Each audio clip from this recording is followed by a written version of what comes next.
And thank you, everybody.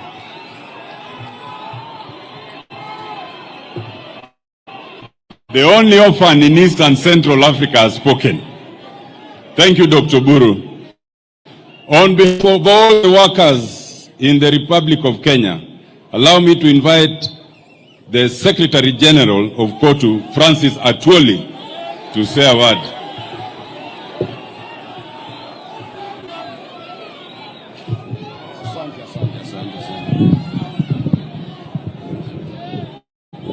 Thank you very much. Kwa ufupi sana, kwa ajili wakati umeenda, Rais na Mheshimiwa Shemegi yangu the Honorable Raila Odinga na waheshimiwa wote, mimi nataka kuwa kwa ufupi sana. Jambo la kwanza, nataka kushukuru wewe Rais kwa kupata time kuja kwa mazishi ya George. Mimi nimepata nafasi ya kuserve presidents wa Kenya wote since independence. Nimeona serikali ya Kenyatta, mzee founding father of this nation. Nimeona serikali ya Moi, baada tulikaa naye 24 years. Nimeona serikali ya Kibaki, nimeona serikali ya Uhuru, na nimeona serikali yako. Na labda serikali yako ndiye mimi nitaserve ya mwisho, na alafu nirudi kule Huisera.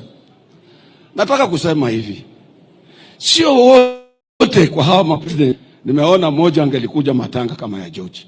To be honest with you, I want to thank you very much for that. Kumpa Raila Odinga heshima ya kuja kwa matanga ya assistant wake. Na pia sisi tulikuwa katika Azimio vile unavyojua. Nilikuwa karibu sana na George. George is a terrible security officer. Kuna wakati tulienda pahala, kuna upinzani ya watu wawili na wote ni watu wetu, na fujo imetokea, kuna iko pale katika dais, watu wote wameondoka. Mimi ndio nilienda kuambia Mheshimiwa Raila, hapa nafikiria hatutakuwa na mkutano hapa, iko fujo. Raila akaita George. George akasema nipe 2 minutes. 2 minutes, George had organized, everything was okay. Mkutano ikafanywa na ikaisha. Najua Shemegi yangu kupata mtu kama huyo haitakuwa rahisi, lakini mama Karen wepoteza sana pia kuliko sisi zote. Mwisho nataka kuongea maneno Daktari Oduor amesema. Kuna mzungu mmoja amekuja juzi kule Mbakasi. Huyu mzungu kuingia kwa tax, yule driver wa tax anamwambia Ruto must go. Ruto must go. Mzungu anamuuliza, me am a businessman, I've come here, I have a chemical branch of my organization, where do you want me to go? Because mzungu ajui ni yeye anaambiwa he must go. Mimi nataka kuuliza wa Kenya, wacha tujaribu kuwa patriotic, tupende nchi hii. Maneno ikiharibika katika, na mimi nataka kushukuru Shemegi yangu Raila Odinga. Ikiharibika katika, na mimi nataka kushukuru Shemegi yangu Raila Odinga. Kufanya kazi na serikali sio kusema you have compromised your principles. Nchi hii ni kubwa. I'm appealing to Kenyans, ni lazima tuje pamoja. Kenyans, ni lazima tuje pamoja tulinde nchi hii. Na pia nimesikia katibu mkuu wa chama chetu cha ODM akisema maneno kutoka huko kwangu. Pia ningeliomba nyinyi politicians, let us not mix politics with our young children. Tuache watoto wasome. Ukiwa ukitaka siasa, fanya na adults, usiende kwa watoto. Chanzi sana, pumbavu sana. Ninataka kuachia hapo. Nasema poleni sana. Thank you very much. Hello. Asante ndugu Atwoli. We have, Your Excellency, 2 of your cabinet secretaries here present. We have the cabinet secretary responsible for East African affairs, the Honorable Beatrice Askul. And we have the Cabinet Secretary responsible for energy from our very own county, the Honorable Opiyo Wandayi. Allow me to invite the Honorable Opiyo Wandayi to handle this part. Waziri, karibu.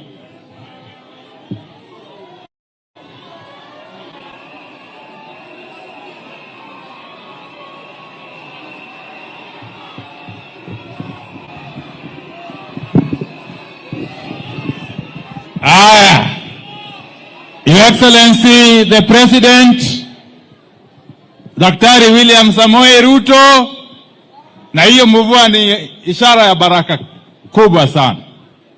Your Excellency, Prime Minister Raila Odinga, Mama Karen, and fellow mourners, I will be extremely brief.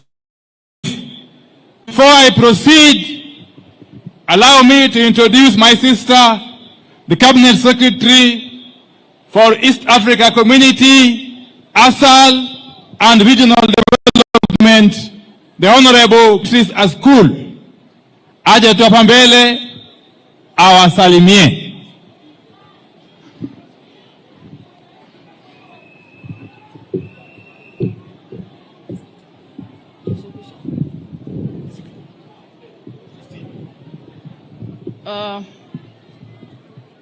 Mheshimiwa Rais wa Kenya, Mheshimiwa Prime Minister ambaye ni baba, mama mjane Karen, waombelezaji wote, wanasiasa walioko, God is good and all the time.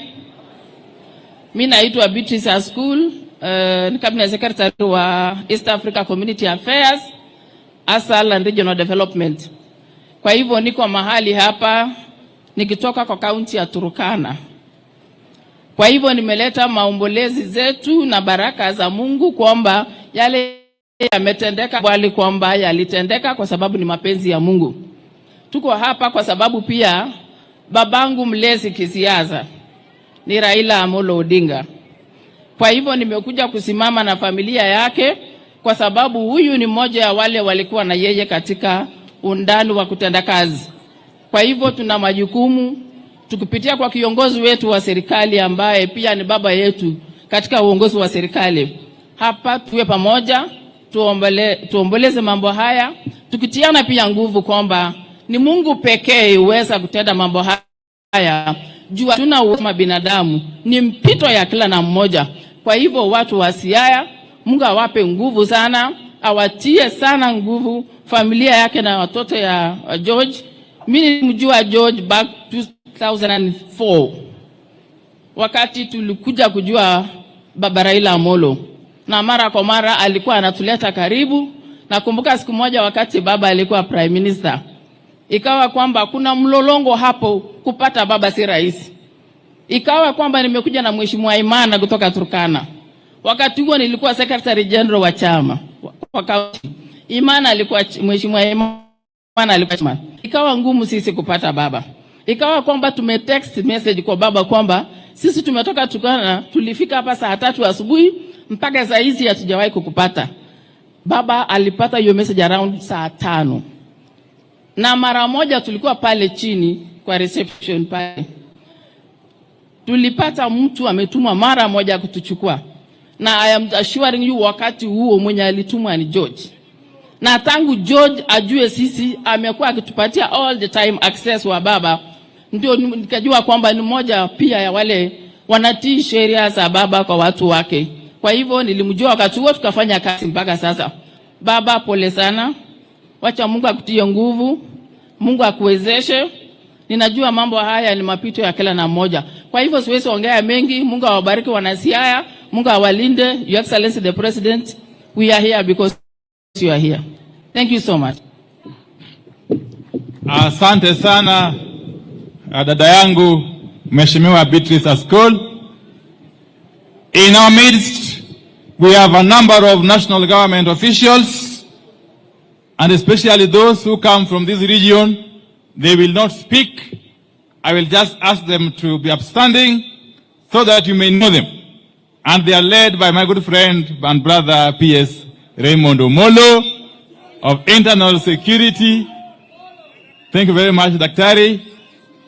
We have got Dr. Umo Luga, a nominee for PS Medical Services.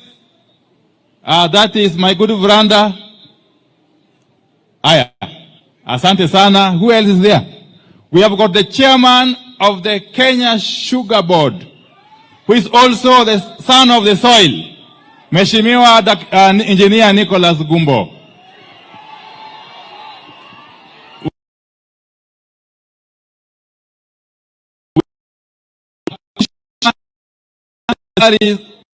And Remuneration Committee, Mr. Odari Jalango Midiwo, and many others, many others. Let me say this, and very briefly so, because as it is customary, as cabinet secretaries, we don't make speeches in the presence of the president. But let me say this, that the man lying there was a great man, because a lot has been said about George, which I can confirm is true. I knew George in 1991 when I was a young university student in Nairobi. And George, amongst other colleagues of his, were then the youth of Baba and of course Jaramogi Oginga Odinga. So we worked very closely with George and his compatriots, those of us who are from the university as students, and George and his compatriots, whom I would have referred the combatants in the then movement. We consider ourselves as the think tank. But we worked very closely together. We had a very seamless blending. Very seamless blending. This George, a very calm person. But earlier on, he was very aggressive. I think in his earlier days. And very alert. I remember one day, Your Excellency, when we were in Thika Stadium, that was sometime in 1996, as members of Ford Kenya, then. The infamous Ford Kenya meeting at Thika Stadium, when there were divisions in the party, and we found ourselves in Thika, trying to resolve the stalemate. We were faced by a very aggressive group that had obvious support of the. And on our side, we remained extremely vulnerable. Together with Baba and the rest. George, on that particular day, demonstrated utmost bravery and actually saved the day, because otherwise a lot of damage would have been done. Fast forward, Your Excellency, I found myself with George. You know, those days when you were youth, under Baba, being arrested was customary, was normal. You'd be arrested every other day. But one time, Your Excellency, I think that was now in 1997, when we were clamoring for reforms as young people, and under Baba and his compatriots. I found myself arrested with George. And we spent with him almost 10 days at Kilimali police station. Those days, there was no time limit for being incarcerated in police station. You could even stay there forever, under the old constitution. We stayed with George for about 10 days at Kilimani. Later on, we found ourselves in Kamukunji police station, and eventually, we found ourselves in Kamiti, where we stayed with George alongside other comrades of his, like Lumumba Wade, who spoke here earlier on. In Kamiti, Your Excellency, we stayed for about 5 months with George. And George is very committed. One thing I want to say is that most of us who have worked closely under Baba, those of us who have been through the Baba School of Mentorship, one thing we have been taught is to maintain confidentiality. One thing we have been taught under Baba is to maintain confidentiality. and to keep secrets. Your Excellency, these days I get surprised when people come out and say, oh, when I was serving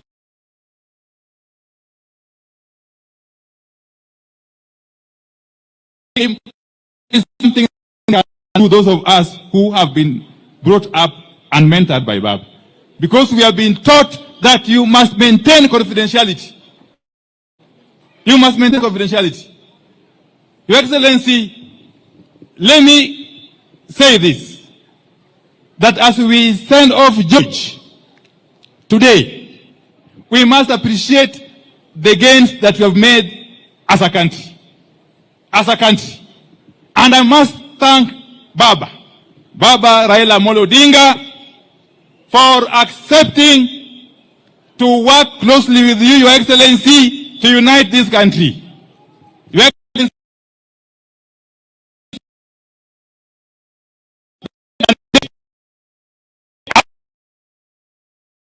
to unite this country.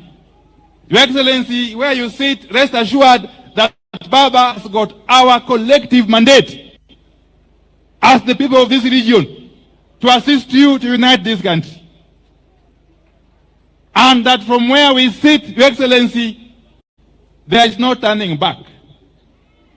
We have made a decision that we are working with you, and we are doing this to the end. To the end. We are doing this because we know that the country is much bigger than any one of us. Your leadership, and I must say this here, it is the first time in the history of this country, since we gained independence, that we are seeing electricity being taken to our islands on Lake Victoria. Your Excellency, recently you came here and launched a serious mini-grid electricity project at Mageta Island. Here. Later on, I represented you in commissioning electricity projects in Ngode Island and Takawiri Island. Your Excellency, in this coming budget, we are planning to ensure, working closely with my brother John Mbadi and Mheshimiwa Samatandi, to ensure that we put in place mechanisms to extend electricity to Ndeda Island, to Oyamo Island, and to Sifu Island in Central Sakwa, here in Siaya County. And not to forget that we are also just about to win a tender to take electricity to Kiwa Island and Kibuagi Island in Suba South, Your Excellency. So these are happening because, as I conclude, Your Excellency, don't be threatened by anything or anybody. And those who are shouting, Ruto must go, I want to tell you, he is going nowhere. Oh, come on. He is going nowhere as long as Baba Raila Odinga continues to work with him. And we are all behind him. Your Excellency. Your Excellency, we are not known to be double speakers. We say what we believe in and we do what we say.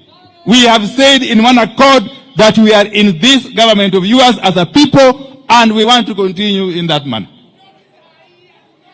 Kwa hayo na machache, asanteni sana na Mwenyezi Mungu abariki. May George's soul rest in eternal peace. Asanteni sana. Thank you, Waziri Wandai, for those words. You know, my own session is now coming to a close. So allow me on behalf of the people of Rarieda, now that we have the attention of His Excellency the President, to say only three things. First of all, Your Excellency, in these grounds where we are mourning George Oduor, but we've been mourning in recent days.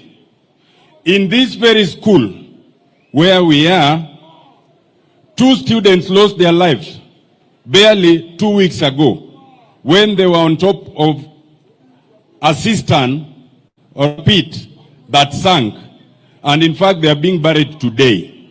So we mourn with their families. In this very school, Your Excellency, only about a week ago, we had a funeral ceremony for 5 ladies. 5 ladies. 5 ladies who lost their lives at the local village when they were mining gold.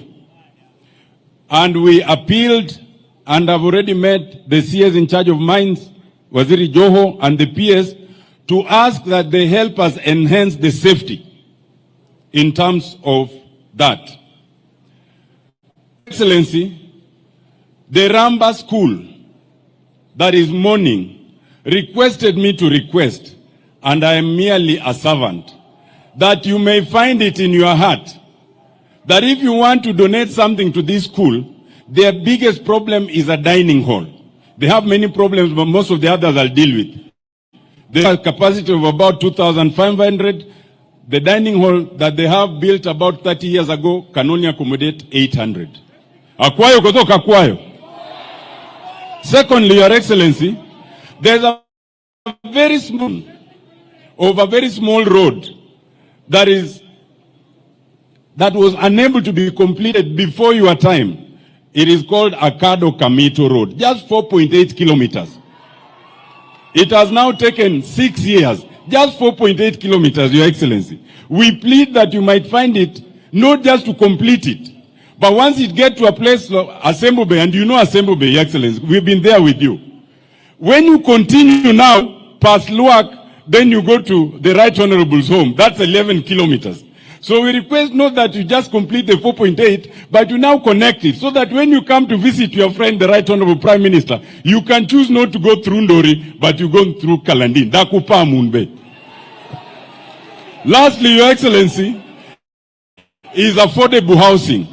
Your Excellency, in this constituency, we are yet to get any affordable housing. But I've spoken to PS Hinga, and I've requested that for us here, our top priority is accommodation for students. We are yet to get any affordable housing. But I've spoken to PS Hinga, and I've requested that for us here, you see, there's Agok campus of Jaramogi Oginga Odinga, there's Bwaja TTC, and lastly, there's Nyakongo campus of the Kisumu National Polytechnic. Our humble request is, may you find it in your heart to prioritize building students' hostels as our form of affordable houses. Secondly, I want to support Honorable Junet, and we want to assure you, Your Excellency, and the Right Honorable Prime Minister, that as one of those who crafted the Constitution, I fully support a situation where we realize the full fruits of devolution. And therefore, if things are stuck in the National Assembly, I will be the first to support Junet to unlock it.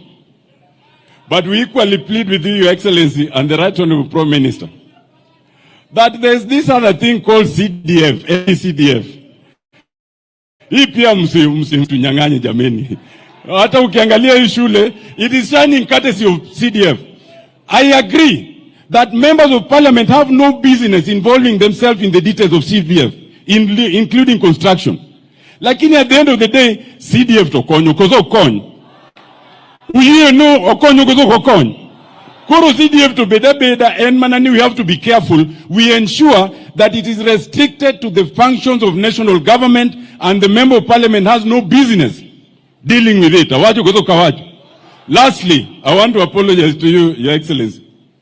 Only 2.5 years ago, we were adversaries because as an advocate and a senior counsel, I acted on instructions.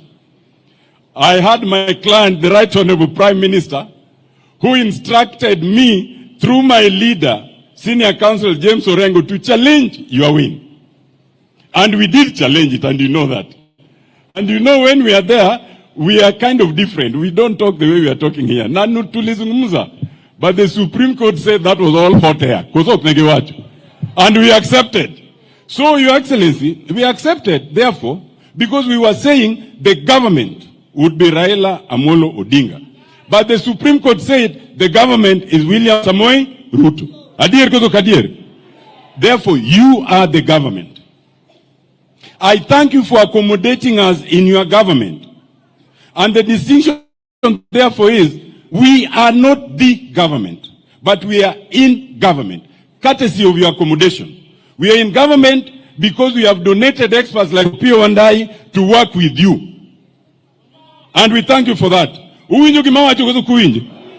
Awacho niya, kik ng'ato wach ni wan e sirikal, lakini wan e sirikal. Uwinja koso kuwinja? And for that reason, we beg that you give a little leeway to Waziri Wandai, Waziri Mbadi, Waziri Askul and others. Because in this region, we have suffered discrimination for 60 years. So Dr. Buru said that give everyone their due. But you know, if you get two children, one who is already full and the other one is hungry, you can't give them equally. The one who's hungry unapatia mingi kidogo by way of what's called affirmative action. So hata Wandai, Mbadi na wengine wakifanya affirmative action, Your Excellency, uangalie tu na macho ya upole. Awacho kuzo kawacho. Allow me now to invite the governor of Siaya, His Excellency James Agri Orengo, to take over from here.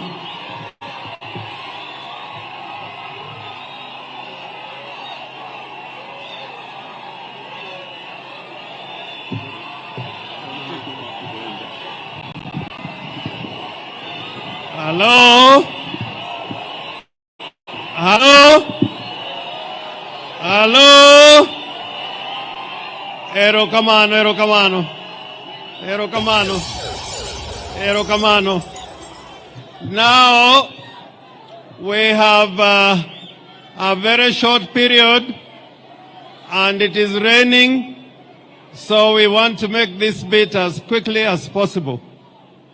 And Your Excellency, the President of the Republic of Kenya, Your Excellency Raila Amolo Odinga, Mama Karen and the family and the leadership that are here. Now it is going to call upon a few people to speak, but I'll start by calling upon Honorable Wajakoya, 1 minute only, and then I'll call the governors.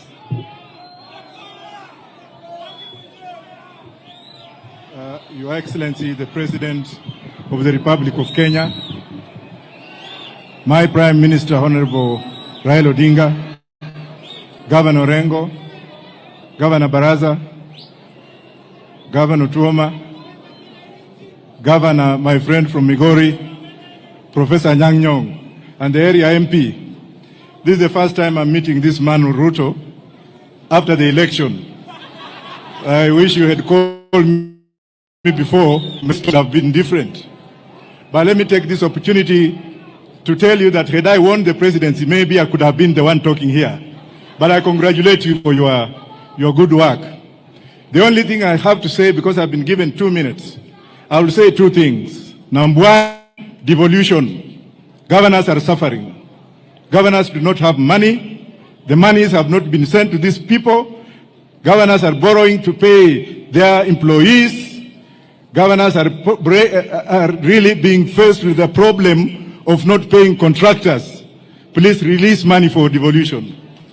That devolution was brought by the Right Honorable Raila Amolo Odinga.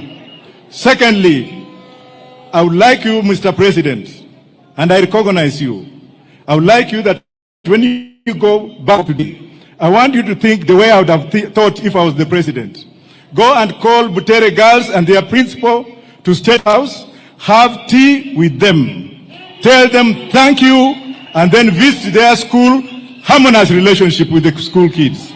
Otherwise, watoto wadogo saa hizi wanakuchukia because of the mistake that was done by your juniors.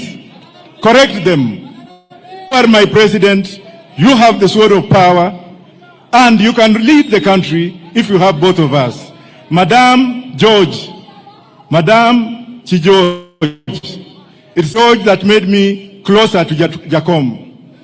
There are some people who had blocked me, and I've stayed with Jacom in Britain. I've stayed with Jacom's family, including the sister in UK. But when I came back, there was that buffer zone. It is this man who made me see Jacom, and then we blossomed. Finally, Governor Orengo, Inosiapna. Orengo, you have played a big role in my education. Orengo, you have played a big role in democratization of this country. Orengo, you have played a big role in doing what you have. May I take this opportunity to go and sit down to thank Baba. If you did not do what you did, this country would have burned. But we don't want to burn this country, Mr. President. I want you to go and tame Farouk and group, waambia wakachini, because this country is bigger than them. You are my president. Then I'll come and have tea with you. Thank you very much.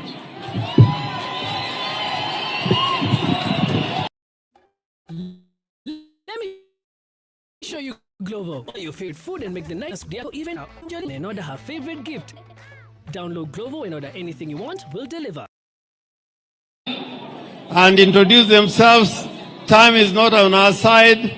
Can I start with the order in which you are sitting? Governor Baraza, Governor Uchilo, Governor Anyang' Nyong'o, and Governor Gladys Wanga.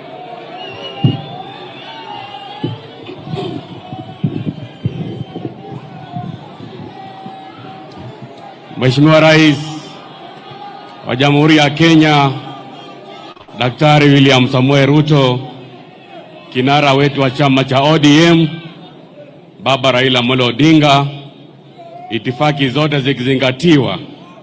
Bwana asifiwe. Kwanza kabisa, Mheshimiwa Rais, niruhusu nitambue mfalme wa the Wanga Kingdom ambaye Honorable Peter Nabongo amekuja kuwa na sisi hapa. Pia niruhusu nitambue Kakamega Council of Elders ambao wamekuja hapa kwa siku ya leo kuomboleza ndugu yetu. Wasimame tafadhali, na MCS wa Kakamega pia msimame, MCA 20. Asante. Kwa niaba ya wana Kakamega wote, mimi nimekuja hapa kuleta pole zetu kwa ndugu yetu na familia ya ndugu yetu George Oduor, ikiongozwa na mama mjane Mama Karen na pia Baba Raila Amolo Odinga. George mimi nilimjua na jemedari ambaye amedhihirisha wazi ya kwamba as a security wa Baba Raila Amolo Odinga, you must be loyal. My brother George apumzike kwa amani. Jambo la pili, Mheshimiwa Rais, mimi nashukuru sana kwa niaba ya wana Kakamega wote vile mlitia mkataba na Raila Amolo Odinga ili tuweze kueneza maendeleo katika gatuzi zote 47. Na leo my brother Junet amesema ya kwamba atakuwa mstari wa mbele kutetea pesa zije katika gatuzi zote 47. Kwa niaba ya magavana wote, mimi kama mwenyekiti wa kamati ya fedha nashukuru sana ule mkataba ambao ulitilia mkazo pesa za kuja hapa katika gatuzi 47, shilingi bilioni 450. Na mimi niko na imani ya kwamba wabunge kuwekelea mkono hizo pesa zitakuja hapa. Mwisho kabisa, kwa niaba ya Kakamega wote, nataka kusema kwamba sisi tuko imara na tunaunga mkono serikali ya mapana na marefu, yani broad based government. Asanteni sana na Mungu awabariki.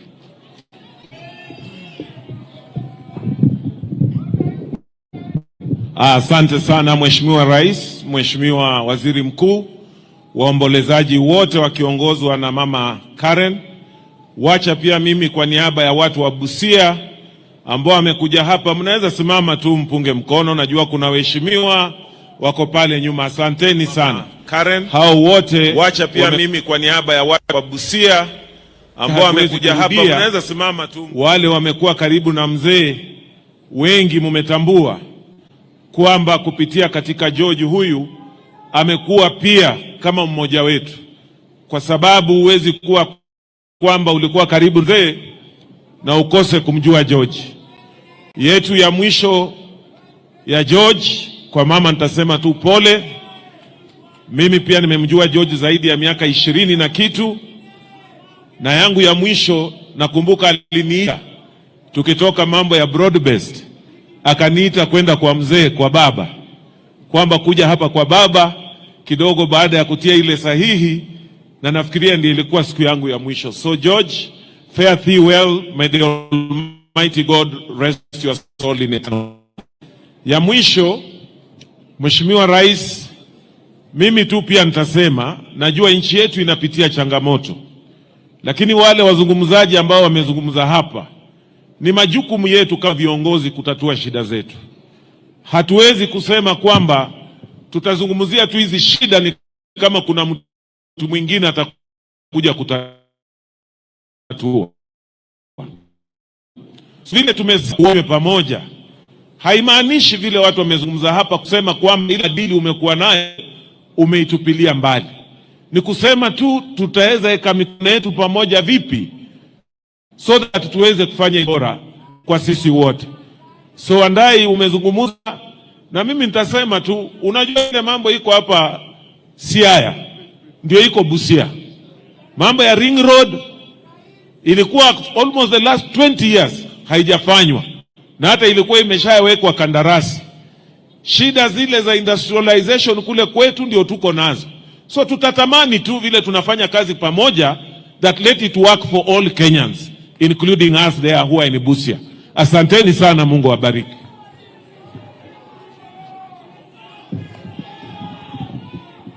Your Excellency, the President of the Republic of Kenya, Dr. William Ruto, Your Excellency, the Right Honorable Raila Odinga, on my own behalf and on behalf of the good people of Migori, I bring my condolence to the family of George, to Baba, and to all Kenyans and the patriots who have lost a great person.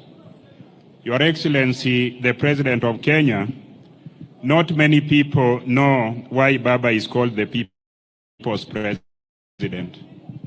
Baba is called the People's President because of the love that the people have for Baba. But the People's President needs security. And that security, if the People's President is not the national president, is not given by the state.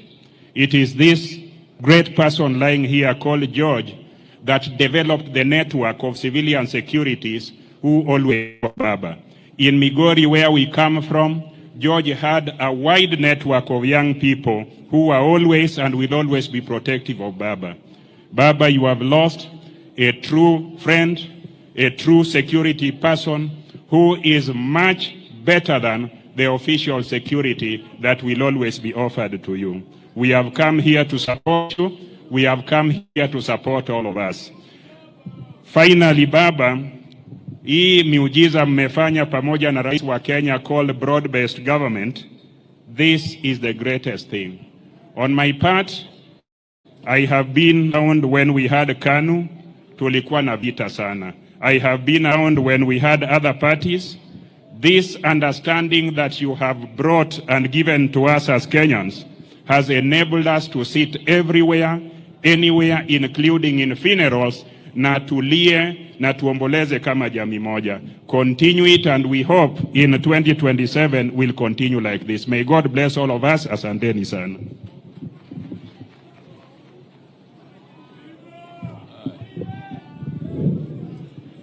The President of the Republic of Kenya, His Excellency Ruto, the Prime Minister Raila Odinga, the family of George, Mama Karen and the family, I bring you poleni sana for the loss of George.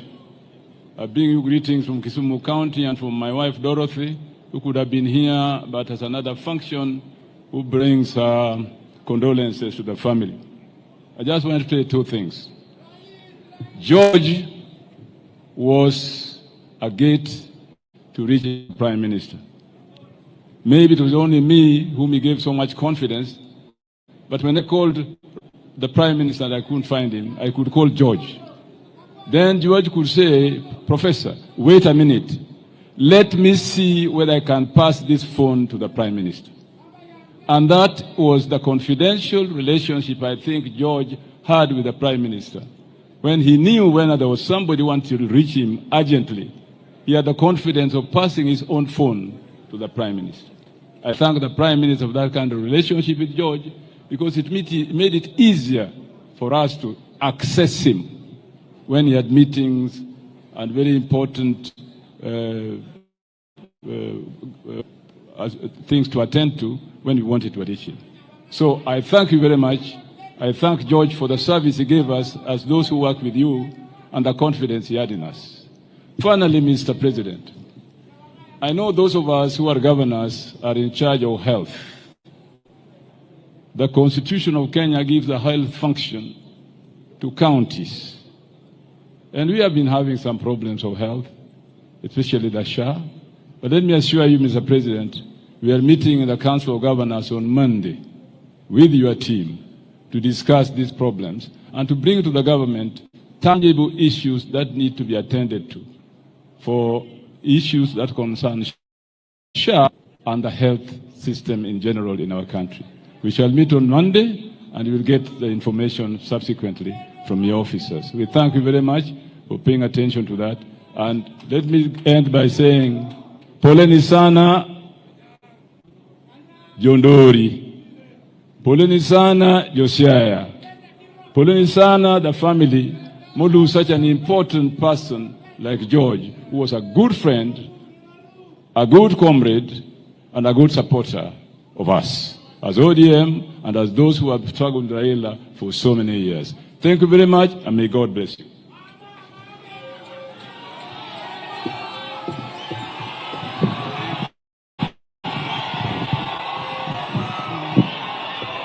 Your Excellency, the President of the Republic of Kenya, Your Excellency, the Prime Minister of the Republic of Kenya, the Church, and the family of the late George Oduor that we are sending off today. Wananchi wapendwa, hamjambo. First, as the National Chairman of the ODM Party, allow me to recognize all the ODM party officials right from polling station mpaka NEC. Nataka msimame mpunge mkono ambao wamechaguliwa katika chama cha ODM. Asanteni, mketi chini. Ambao wamechaguliwa katika chama and the entire Jaramogi family, tunasema pole sana for the loss of and the entire Jaramogi family, tunasema pole sana for the loss of George. George was distinct and he treated everybody equally. Alikuwa imesemwa sana, lakini jambo moja ambayo nitaongezea ambayo labda ikisemwa, he was also a very consummate community developer. Mimi nilikuwa governor kule Homa Bay, where Karen comes from. Yeye ni Nyakindu, anaishi huko Suba. The last conversation we had with George ilikuwa kusupport kanisa huko Lambwe kwa family ya kina Karen. He supported the community and community projects. And walikuwa hapa, UDA walikuwa pale, na walituzungumzia viongozi wetu kuhusu zile 10 ambayo ilikuwa inatuleta pamoja kama hizi vyama mbili. Moja ya hizo agenda was inclusivity.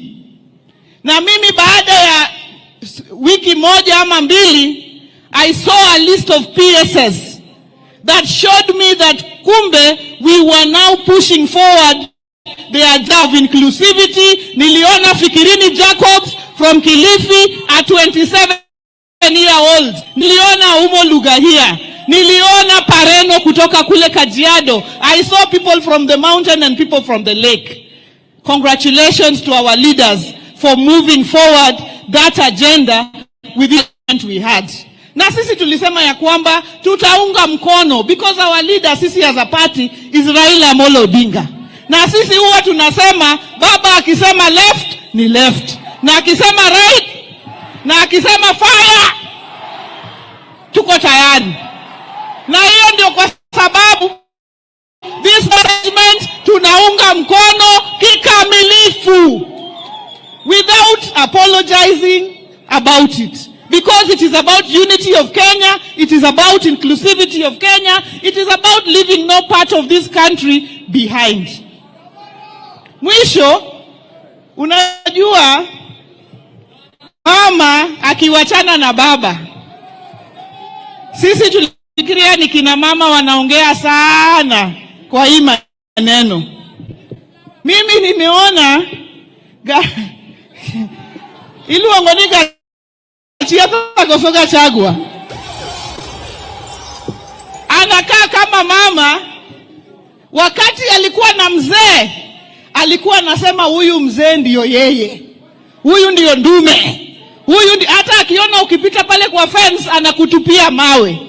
Lakini wakati mambo inaharibika, huyu mama anafunga stocking kwa kichwa, kabla hata hajapiga mswaki, ameamuka asubuhi, anaenda kwa barasa.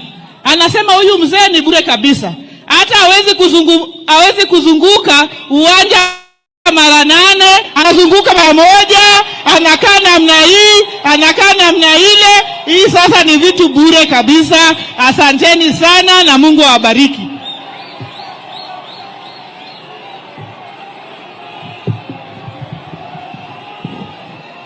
Thank you.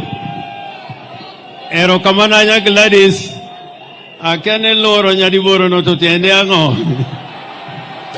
Mano to kisungu mane. Anado awacho matina henya nke secha sare. Your Excellency the President, this man we are burying today was a freedom fighter. He was not just a security for Raila Amolo Odinga. George was a freedom fighter. And they have been shown the veterans who were arrested at that time and taken to committee for nearly a year. I am proud to say today that I asked for them when they were charged with murder. For 9 months, they were in committee. I've been to committee myself. It is not a hotel. And the reason why they were arrested was because at Central Park, a policeman, special branch, was killed at the Central Park near the Serena Hotel. And this policeman made the mistake because he was not in uniform. And people saw him draw a gun. So the crowd jumped on him and he was literally pulled apart and died a very painful death at Central Park. Now, instead of doing proper investigations, what the police did was to look at the people who attended that rally, and they were looking at people who were generally with Raila Amolo Odinga or Jaramogi at that time, and that is why they were arbitrarily arrested. Even my own driver, who is here, Mike Kuma, was also arrested. There's a young man I've known for years in the street, known as Dod Kenyatta. He was there. Lumumba Owade, who had just spoken, was there. There were nearly 9 of them. Your Excellency, what helped that case was there was a policeman who recorded his statement in English. And then when we went to court, after he had been sworn to say the truth and nothing but the truth, when he was shown the statement and asked which language he was going to speak in, and he said he is going to speak in Swahili. Unfortunately, his statement was in English. So when I started asking him questions in English, the judge then, Okubasu, insisted that he must answer in English. That there cannot be a policeman who was a superintendent of police who did not understand the English language. So every time I put him a question and read his statement, all the time he was saying, hiyo si mambo yangu, mimi sikusema hiyo. So ujinga ya huyo polisi ndio ilifanya hao wenzetu wakatoka katika jela. They were found innocent, but the thing is that they were charged with murder. And this man Oduor would have been hanged. And it was not just one day. Lumumba, after 8 months, again he was arrested in Bungoma, and they said they had killed the son of the former member for Ebuye, Honorable Sambu. And I used to go to Bungoma every day, very early in the morning from Nairobi. 5 of them were charged during a by-election. Most of those young men died. The veterans who were taken to community, nearly 3 of them are dead. But what am I trying to say? And you have said it before at one time, that the weaponization of the criminal justice system should stop. The police should not be used to make up trumped up charges. This young man at that time, he was in prison for 9 months on trumped up charges because he was a freedom fighter, and that's why he was being arrested and with the offense of murder. And I thank God that policeman, he wrote a statement in English, but somebody wrote it for him. And then when he was being questioned in court, he said, no, he didn't know. There was a time when Jaramogi was called upon to go and give a statement at the CD concerning the death of Julie Ward. I think, Raila, you remember this because there's a young man who had gone into exile and had talked to Jaramogi. And Jaramogi made a statement. Instead of investigating that case, they now called Jaramogi to make the statement. And it was not an easy time at that time. So what I'm trying to say, let us build a society which is based on the Constitution and the rule of law. We can say many things. And me, I cannot be praise singing. Because we fought for a democratic constitution where people should talk. Where people should talk. Where people should talk. I was in parliament when people used to tell Moi that Moi hakuna mahali utaenda. You will be in power until the day you want to go. They told Moi, and I was in parliament at that time. There are only a few of us who said we cannot have this system of government. And Raila was the head at that time when Jaramogi died, that we do not want that system of government. So I am asking you Kenyans, this constitution that we fought for, it is a very difficult document to keep. And if you keep on, song praising all the time, we will not have a country. So I urge you, tell your leaders the truth. Tell your leaders the truth. And know that even when you came here the first time, I was the only one who was here. I was the only one. I was here because I was convinced that institutions must work. A lot of my men, even Otiende here said he cannot come. I tried to persuade him. I was here alone with you because I don't praise, song praise. I believe that you are the president and we are going to talk. So this country will go to the dogs again if the kind of language I'm hearing here, you continue with that language. Please, when you have something being brought to Siaya, it is a matter of right. It is not you are being given, it's a matter of right. It's a matter of right. And I cry. When I was in Parliament, I was the only backbencher. I was here with Omamo, I was with Okero, there were other people like Okwanyo, and they used to tell me that you must be in government. All of us cannot be in government. Just fight for your right. Just fight for your right. And you'll have a better country. Asante sana kwa hayo machache. I call upon Raila Amolo Odinga to come and speak.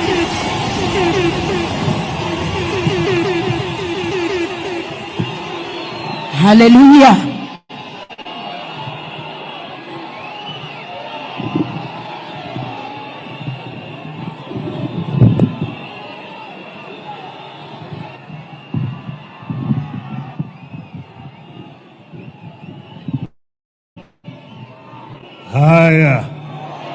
Haya, naweza kuketi.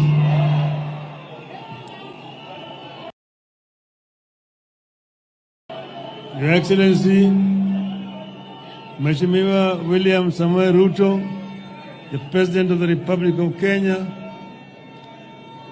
the governors, distinguished guests, ladies and gentlemen, hamjambo. Hamjambo tena. Yes. I first want to begin by thanking everybody who has come here today to help us do a send-off to George Nyangira Oduor. It is very, very painful and it's very difficult for me to talk about George.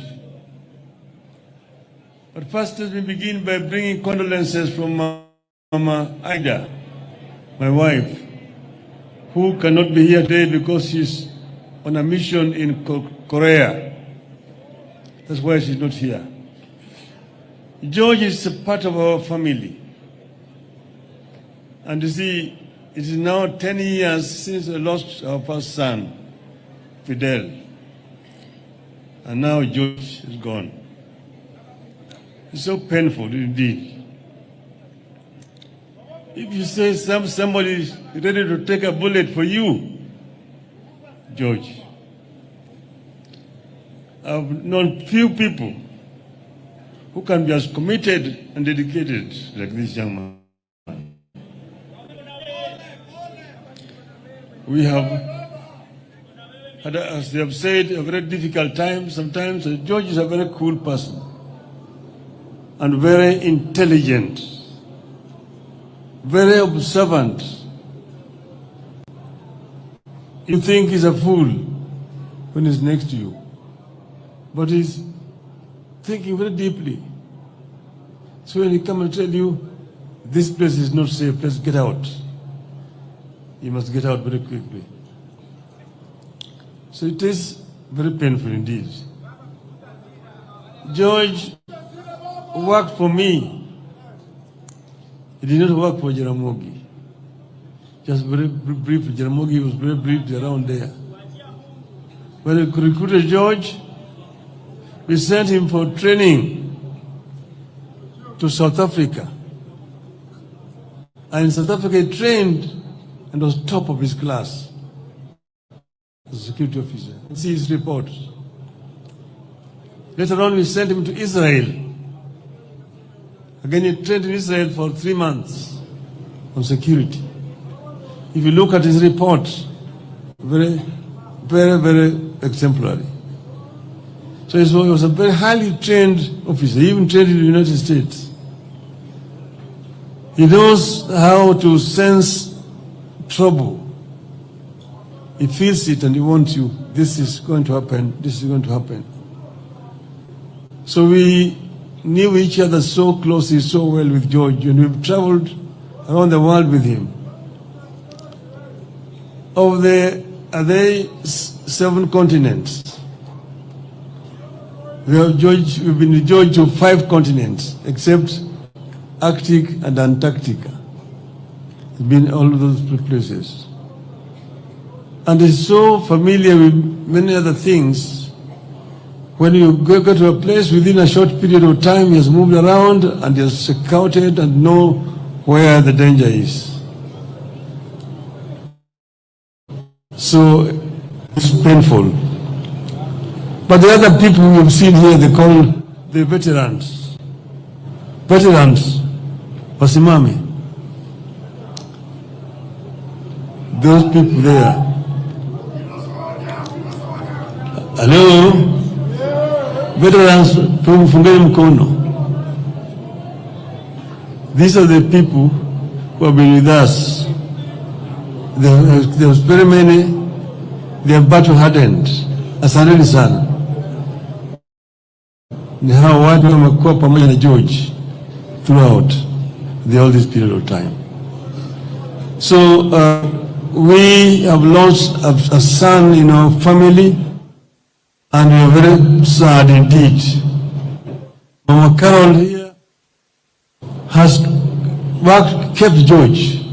She has looked after George very well. George was all the time very smartly dressed when he came to work. Thanks to Carol. Yeah. So I thank all of you for coming here today. Now today is not my day to make a long speech. I don't want to make a speech. But wacha niseme hivi. Kenya hii iko hapa na itabaki. Dunia ni daima, lakini binadamu haishi dunia daima. Kwa hivyo Kenya ni moja peke yake. Mpaka tulinde Kenya. Kenya. Na Kenya italindwa na itabadilishwa na Wakenya, si mtu mwingine. Kwa hivyo Wakenya mpaka wasimame pamoja. Yale ambayo tutaki ni ubaguzi. Ubaguzi ya kijinsia, ubaguzi ya rangi, ubaguzi ya kikabila, ubaguzi ya huyu ni mzee, huyu ni kijana, huyu ni mama, huyu ni mlemavu. Hatutaki. Tunataka kuunganisha Kenya wawe kama kitu kimoja. Hiyo ni muhimu sana. Pili, neno yangu ya pili, Junet yare amesema, tulipigania kwa nguvu na dhati tupate katiba mpya. Kuna watu wengi ambao walikuwa hawataki katiba mpya. Sana sana walikuwa napinga sana mambo ya ugatuzi. Ugatuzi. Mmoja akatuambia ati watu wengine wanaitwa governors. To govern what? Kwa hivyo ugatuzi ilikuwa na maadui wengi zaidi. Ndio sababu kuna zingine ambayo hatukuweka. Kuna zingine ambazo ziko katika ile bomas ya kwanza draft. Lakini ziko katika hii katiba ambayo tuko nayo sasa siku leo. Hii katiba still work in progress. Lakini ugatuzi ilikuwa muhimu zaidi. But devolution is not working, but devolution is still not working properly. If devolution were allowed to work properly, you will see the fruits of devolution. Go to Germany and see how a devolved system works. Very, very efficient indeed. You know, we did not, for example, devolve education. But in most of the devolved systems, education is devolved up to secondary school. The reason why we did not devolve devolution was because of NAT. NAT walipinga wakasema ati NAT itakufa kama devolution education is devolved. Tutamobilize walimu kupinga hii katiba. That's why we did not devolve education. But even if it is not devolved, Mr. President, it can be delegated. Some funds can be delegated. See, that is not there. If they oppose the devolution of education system. But even the other one, infrastructure. Your Excellency, I'm the one who was Minister for Roads and Public Works, came up and created these agencies, KENHA, KORA, and KERA.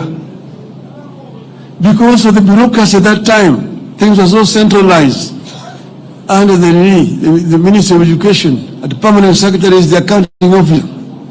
Things were very inefficient, were not working. So the World Bank, we worked together and created these agencies. But that was under a unitary system of government. With a devolved government, there's no need for Kura and Kera. Kura and Kera should be under the counties.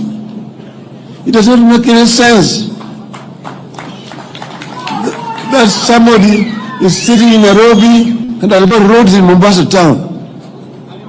Somebody is sitting in Nairobi and got roads in Kisumu which cannot be touched by the government.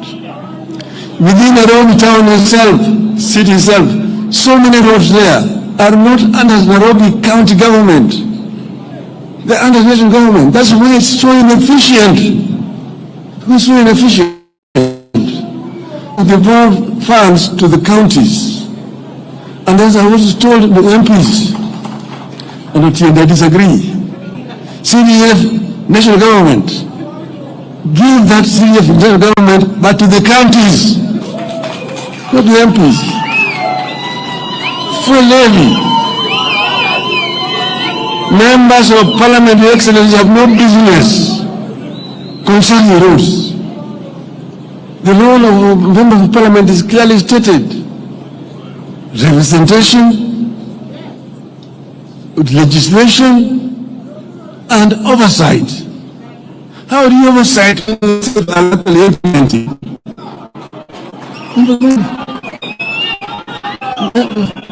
The House should go the counties, and if the governor mess up, then we deal with the governors themselves. But they don't tie the hands of governors. And then MPs go and say, mimi ndio nimejenga barabara hii, pia nimejenga barabara hii, nimejenga shule hii, niko hospitali hii, governor hajafanya chochote. Because the governor has not even given the money.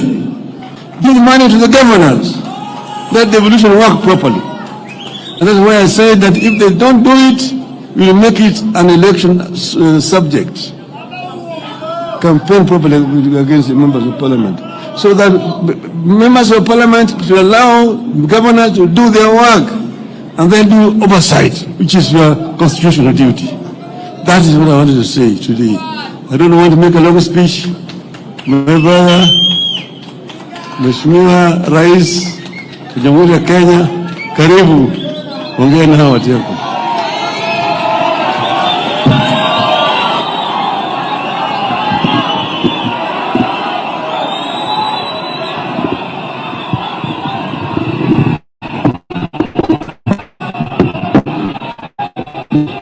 Aya, asanteni sana, tafadhali tuketi.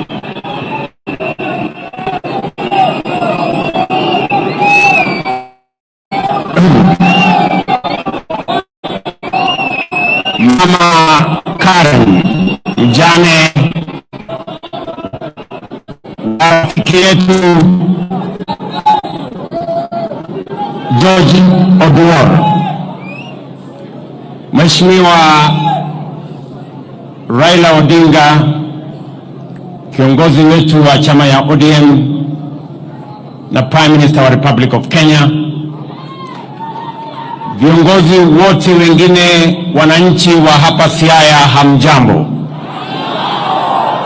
Amoso uchodurua. Nyasaye ber. Sejete. Bwana Yesu asifiwe. Asanteni sana. Kwanza mimi nataka nichukue nafasi hii on behalf of the government of Kenya and on my own behalf and my family to bring condolences to Mama Karen and the family of George Oduor, a man we have come here to celebrate today. And I have come here not because George is elected in any capacity or wields any public position, but I have come here because George has demonstrated beyond any doubt that he is a Kenyan who has demonstrated competence as a security officer. He has demonstrated competence and integrity as a confidant, and he has shown immeasurable loyalty as a Kenyan patriot entrusted with the security, especially that of the Honorable Raila Odinga. And therefore, on behalf of many Kenyans, we have come here to celebrate a man, a competent police officer, a confidant with great integrity, and a loyal patriot as a security officer of the Republic of Kenya. And George, though being a very humble security officer, and because I believe very strongly in the bottom-up principle, that's why I have come here to celebrate this humble person who has demonstrated great loyalty, integrity, and competence. So, to the family, Mama Karen, tumekuja hapa kumwenzi huyu shujaa, mtu ambaye alijitolea. I saw the comments of our Prime Minister about George,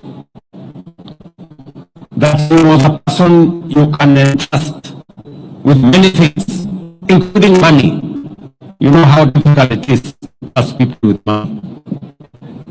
This is one person that can trust with many things, including money. Therefore, we have come here to celebrate a man of integrity, a competent police and security officer, and a man we all celebrate.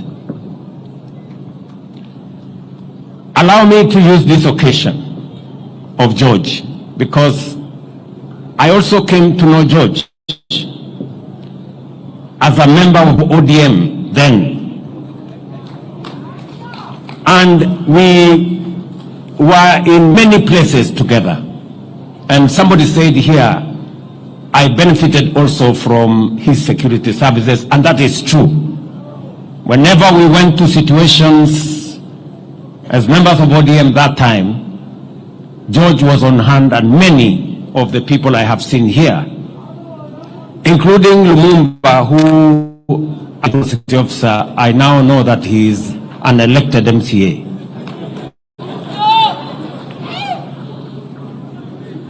And allow me to use this occasion to thank my elder brother, the Honorable Raila Odinga.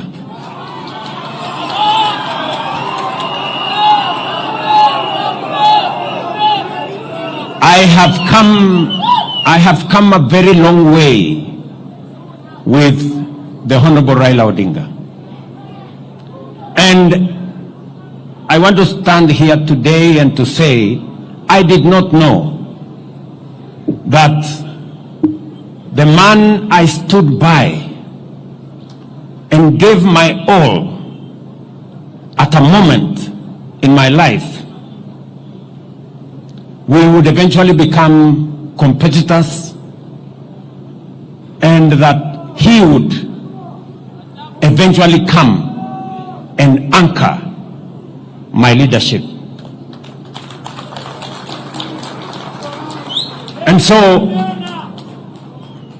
the Honorable Prime Minister, I want to tell you, I am truly grateful that just the same way I stood with you when you needed a man to stand with you. You have equally come to stand with me when I needed a man to stand with me. I am truly grateful. And I want to say this for the avoidance of any doubt, that when Baba here came to stand with me, it was not about him. It was not about his interests. It was not about parochial or sectarian or narrow interest. It was about the greater interest of Kenya. And history is going to judge the Honorable Raila Odinga fairly, that whenever there is an opportunity to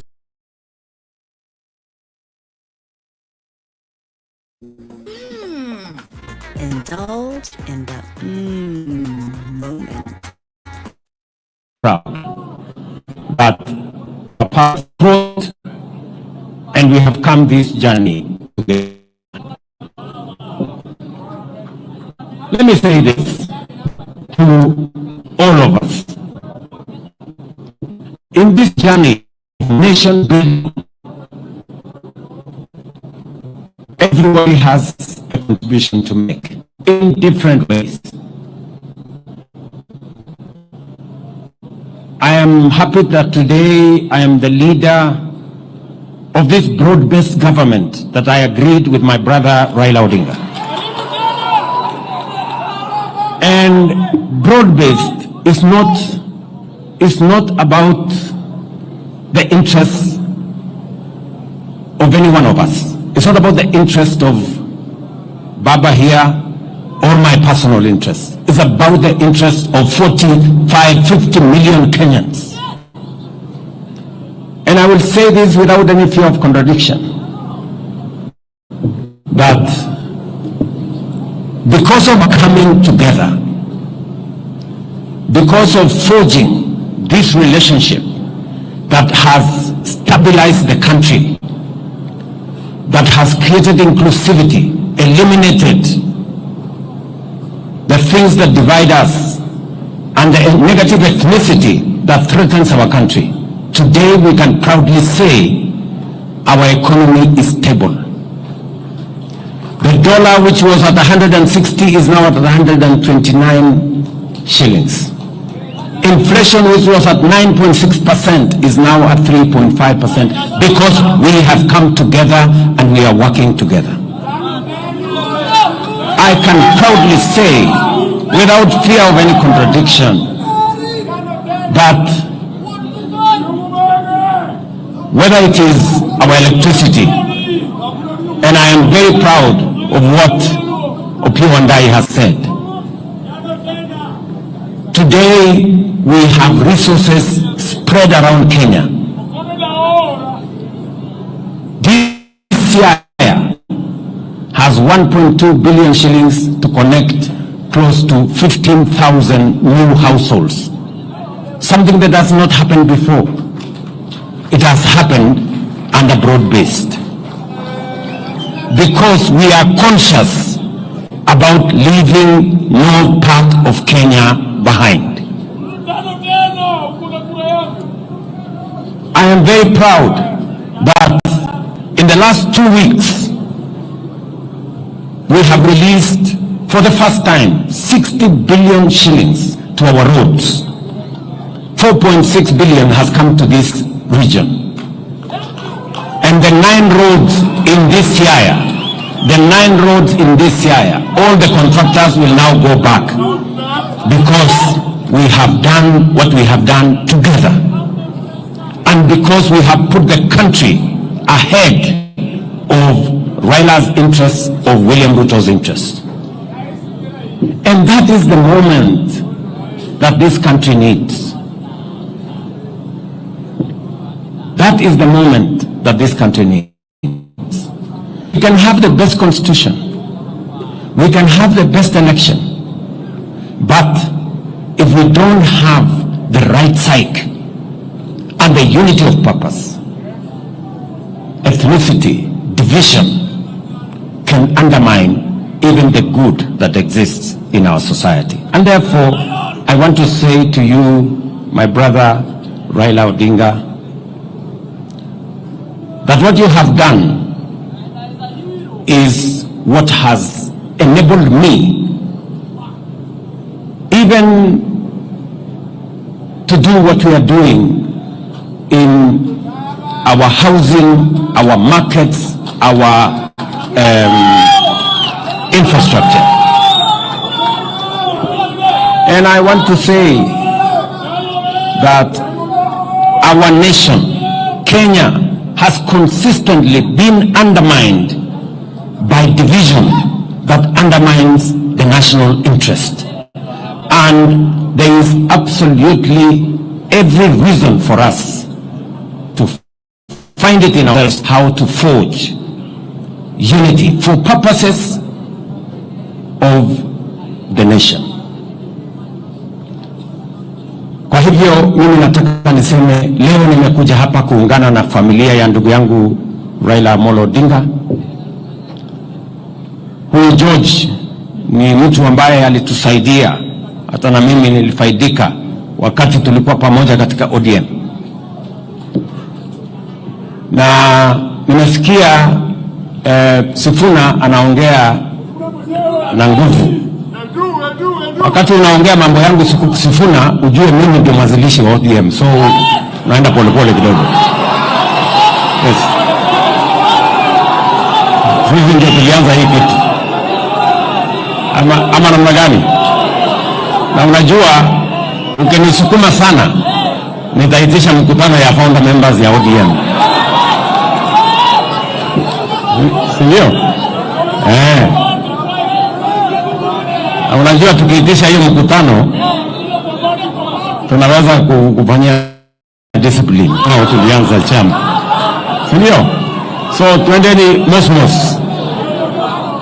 Ile kitu mimi nataka niwaambie ni kwamba vile ndugu zangu wameongea hapo mbeleni, sio lazima sisi wote tuwe katika ndani ya serikali. Ni kweli. Lakini nani alisema kuna watu wamechaguliwa wawe wanakaa tu nje ya serikali all the time? Kuna mtu alisema kuna watu wamepangiwa kukaa nje ya serikali miaka yote? Hapana. And that is why, tuambiane ukweli, that is why baba na mimi tuliketi chini tukasema it is time for us to work on a formula that brings inclusivity and brings all of us to appreciate that it is not necessary for one to get out for one to be in. Sio lazima mtu atoke ndani ya serikali ndio mwingine aingie.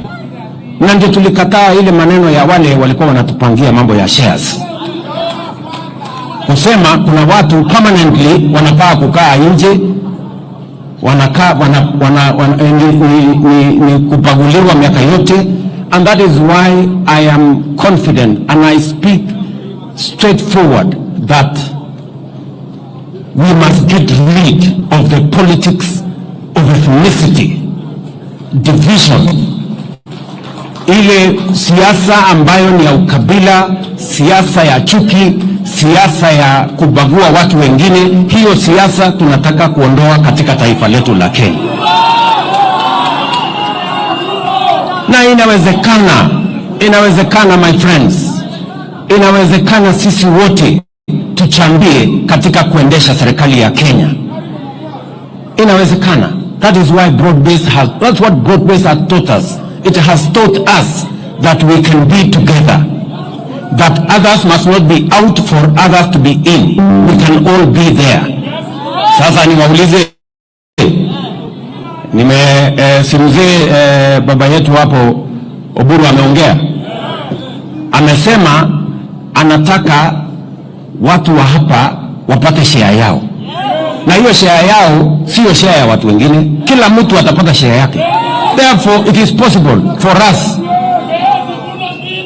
watu ya bara wapate share yao, watu ya mlima wapate share yao, watu ya bonde wapate share yao, watu wa hapa wapate share yao. It is possible for us to have a nation where all of us partake of the national resources and national development. And we must get rid, and I agree with Jeanette, we must get rid of the past formulas that skews development to one part and against other parts. We must do it right. And that is why hata huyu chairman wetu sasa wa budget, huyu muungwana Atandi, mimi namwambia Atandi, hata kama wewe sasa ndio utapanga mambo ya budget, uhakikishe na sitakuruhusu ubague mtu yeyote. Upange vizuri, kila mtu apate haki yake. That's what we want. Tunaelewana jameni? So mnasema tupange pamoja. So tuendelee na hiyo, tupangane pamoja, na katika hii harakati baba amesema ya kwamba lazima tupange mambo ya devolution ikae vile tulikuwa tumeikusudia. Kumekuwa na msukumano na mvutano. Even as we talk today, National Assembly na county government wamepelekana kotini kwa sababu ya kuvutana. We must have a conversation as to where are the limits, so that we can allow parliament to do what it's supposed to do, allow governors and county governments to do what they are supposed to do, so that we can move the country forward together. So tunataka tushirikiane hivyo, tufanye kazi pamoja, na mimi niko tayari kushirikiana na sisi wote, na mimi naamini ya kwamba kati yangu, kati ya team ambaye mimi naongoza na ile team baba anaongoza, we are going to make this country great and united together. Sisi tumesema kama ni kazi ya barabara, I have just said here, and John Badi is my minister, that out of the 60 billion we have raised, for the first time this region is getting almost 5 billion shillings. And it is because they have few roads. We are going to build that into the future. And we cannot deny, we will be living in denial if we don't correct the mistakes of the past by making sure that we balance the country and balance the development of the country. So I want to invite all of us, nisi wote, tushirikiane, tukubaliane, and criticism is mimi sasa nyinyi mnaniambia Ruto must go. Mimi nimesikia hiyo mara nyingi. Kulikuwa na Moi must go, kulikuwa na mwingine must go, kulikuwa na mwingine must go. Hii must go ni wimbo tu ya kawaida, there is no problem. Ndio shida iko wapi? So there is no problem. Mara wananiita sijui nini Zakayo, mara Kasongo, mara nini. I am not bothered. Hii ni majina tu ya kawaida, lakini I am focused. I am focused. We must get our education right, and I am very proud of what we are doing with our education. We must get our electrification right. We must get infrastructure right, and we must handle devolution properly, so that we can all move the country forward. And I welcome any assistance from anybody so that we can make Kenya great. That is my mission, that is my commitment, and we are going to do this together. Tumekubaliana jameni? Munasema tushirikiane ama munasema tutengane? Tushirikiane pamoja, tujenge Kenya pamoja, tuache ubaguzi, tuache ukabila, tuache chuki. Huyu George amelala hapa, he would have agreed with us that tuachane na chuki, tuachane na ukabila, tuachane na ubaguzi, tuunganishe taifa. That is how Kenya is going to be great, kwa sababu umoja ni nguvu. Mwisho, huyu muungwana mbunge wa Rarieda, huyo Chende Amolo, amesema hii shule in honor of George, this great man, in honor of George. Huyu mbunge wenu amesema tusaidie kujenga hii shule, and I am committing 20 million shillings to elevate school in honor of this great man. Wewe Otiende Amolo ukanifuatana na mimi, next week nitakuandikia kachek ya kuendesha hiyo shule. So tushirikiane hivyo, na kuna mambo mengine mengi ambayo yametaja. Kuna maneno ya hostels, kuna maneno yale mengine ya soko, kuna maneno ya affordable housing. If I had time, I would elaborate, but that is all in our plan. Kwa hivyo, asanteni sana. Nyasaye okwedu. Mungu wabariki. Thank you.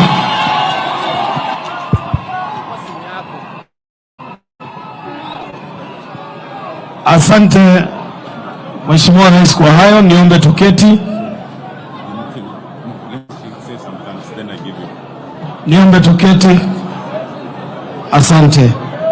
Kabla tuelekee kumaliza kwa kanisa, Mheshimiwa Otiende, matangazo maalum. Thank you, Your Excellency, the President, for everything. Thank you, Your Excellency, the Right Honorable Prime Minister. Thank you, Oduor, for your patience. Thank you, Dr. David Murithi and the entire clergy team. Thank you, Governor Orengo and the Siaya County. Thank you, Governor Oduor is not here. Thank you, Governor Wanga. Thank you, Professor Nyongo. Thank you, all the members of Parliament. Now, this is the order in which we are moving. As we leave here, before we leave, the clergy will say the final prayers. Once they are done, we will allow His Excellency the President and the Right Honorable Prime Minister first to leave. And as they are leaving, then the procession to the home will be led by the clergy. After the clergy will be the casket. After the casket is the family. And after the family is Excellency the President and the Right Prime Minister, and then the others will follow. George Oduor's home is not big, and therefore we will only allow His Excellency the President, the Right Honorable Prime Minister, the clergy, the Cabinet Secretary and PSS, elected members of the Senate and the National Assembly, and the family into the home. For the rest of us, we thank you for attending this ceremony, and God bless you. May I now hand over the microphone. Thank you very much, Your Excellencies. Allow me to thank all of you for your patience. It's at this moment I ask all of us to be upstanding for the final prayer. Let us pray. Our Father in heaven, we thank you for thus far you have been with us. Thank you, Lord, the presence which has been very real. Thank you, Father God, for the words of comfort